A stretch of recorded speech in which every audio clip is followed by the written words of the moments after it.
Bears fans, you ever get that uneasy feeling in your gut when something big might be brewing, but you can't quite put your finger on it? That's the air we're breathing right now in Chicago. There's a hum around Hollis Hall, the kind of low, constant buzz that makes you think maybe, just maybe, there's more going on behind closed doors than anyone is admitting. We've been here before, standing at the edge of a turning point, wondering if the front office is about to pull a move that shakes the whole foundation. Could it be the kind of decision that changes the identity of our offense overnight? Or is this one of those crossroads moments where a beloved piece of the puzzle might not be part of the long-term picture? That's the question rattling around in every Bears fan's mind right now. We've got a new era under center, a head coach, with a vision and a fan base that's starving for stability and firepower around Caleb Williams. But NFL history is cruel. It doesn't care about loyalty, doesn't care about sentiment. It cares about cap space, roster construction, and timing. And right now, one player situation is starting to look like the perfect storm. The whispers started back in April when the Bears took a certain tight end out of Michigan with the 10th overall pick. It was a surprise to some, a shock to others. Not because the kid can't play, he's a weapon, but because of what it signaled about the guy already holding down that spot.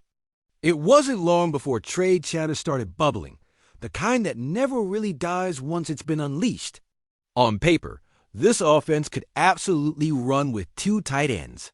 We've seen it work. Ben Johnson's system in Detroit thrived in 12 personnel, chewing up defenses and dictating tempo. But every time you add another mouth to feed in the position group, the calculus changes. And when that other guy just signed a 4-year, $50 million extension, the math gets even more interesting. This isn't some fringe player we're talking about. This is a homegrown talent, drafted in the second round, a guy who's racked up 258 catches, over 2,500 yards, and 19 touchdowns in just 5 seasons. The kind of player who's been reliable in a city that hasn't had enough of that word in the last decade. He's earned respect in the locker room, and the new coach has made it clear he values him. But that doesn't mean the market won't come calling. It doesn't mean other teams, maybe ones that just lost their starter, maybe contenders looking for the final push, won't put together a package too tempting for Ryan Poles to ignore. And here's where it gets tricky. The Bears could move on after this season with just $3.2 million in dead money. That's pocket change in today's NFL. Trading him now could clear $10 million in cap space. $10 million. That's money you can use to shore up the offensive line, add depth in the secondary, or take a swing at a late-season addition that pushes you into January. But there's a flip side. Take him out of this offense right now, and you risk shaking Caleb's chemistry in year one. You risk losing a security blanket who can bail you out on 3rd and 6 when the pocket's collapsing. You risk telling your locker room that production doesn't guarantee security. So what's the truth? Is this just idle talk, a byproduct of draft surprises and cap math? Or is Ryan Poles quietly testing the waters, seeing if someone's willing to overpay before the deadline? Because if the phone rings and the offer is right, no one's safe not when you're trying to build something that lasts. And maybe that's the reality we've got to face as Bears fans, that even the guys we've grown to trust, the guys we've cheered for in the cold wind at Soldier Field, could find themselves wearing another uniform before the season's over. The name on the back of the jersey? Kmet. The question now is, for how much longer will it still say Chicago on the front? What if I told you that the moment we've all been waiting for, the one that could finally redefine who the Chicago Bears are, might not come from a touchdown pass, a game-winning field goal, or even a defensive stop at the goal line, but from a decision made in a quiet office at Hollis Hall? No crowd noise, no fireworks, just a single phone call that could change the trajectory of this team for years. That's the tightrope we're walking right now, Bears fans, and it's a hell of a place to be. The stakes? Everything. The timing? Now? And the name at the center of it all? It's one that every fan in this city knows, trusts, and chants on Sundays, but that trust might be tested in ways we've never seen before. If you believe the Bears are finally ready to push past safe, past comfortable, past good enough, and into the realm of bold, hit that like button, subscribe to Bears News Fan Report, and let's talk about the kind of move that separates contenders from everyone else. Because here's the truth. In the NFL, sentiment is nice, but banners are better. Kmet has been one of the few constants in an offense that's seen more change in the last 3 years than most franchises see in a decade. Since 2020, he's been the big-bodied safety valve, the guy who fights for every yard, the one who gives his quarterback a fighting chance when the play breaks down. In 5 seasons, he's caught 258 passes for over 2,500 yards and 19 touchdowns. That's production you can set your watch to. And yet, despite all that, the Bears went out and spent the 10th overall pick on another tight end, Colston Loveland. That wasn't an accident. That was a signal. The easy answer is that Ben Johnson, our new head coach, wants to run a lot of 12 personnel. His Detroit Lions offenses used 2 tight ends 32.2% of the time, 4th most in the league. With Loveland's athleticism and Kmet's reliability, you could argue that we're looking at one of the most dangerous tight end duos in the NFL. That's the vision Johnson sold Kmet when the pick was made. But here's the thing. Every time a team adds another high-end player at your position, your grip on untouchable status gets a little looser.